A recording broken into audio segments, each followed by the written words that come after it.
وركلة جزاء لصالح الفريق الهلالي. وسلي ينفذها ويتقدم الهلال بهدف للا شيء، يريح الهلاليين كثيرا مع اقتراب نهاية الشوط الأول. إذا وسلي يسجل هدف الهلال الأول والهدف الثالث عشر له في قائمة الأهداف للفريق الهلالي. طبعا هناك جونيور كسوزا من الاتفاق من أكثر اللاعبين سجلوا ضربات جزاء، 4 ضربات جزاء سجلها. هنا وسلي أيضا كرة سريعة لصالح النامي، تقدم هلالي ومحاولة عرضية، وسلي برافو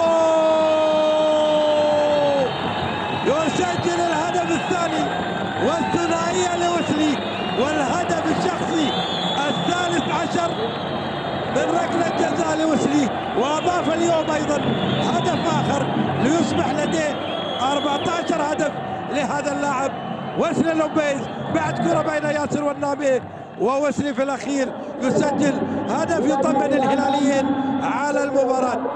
حلو الهدوء وحلو التنفيذ، و2-0 للهلال. إذا خلاص بهذه النتيجة أمور المباراة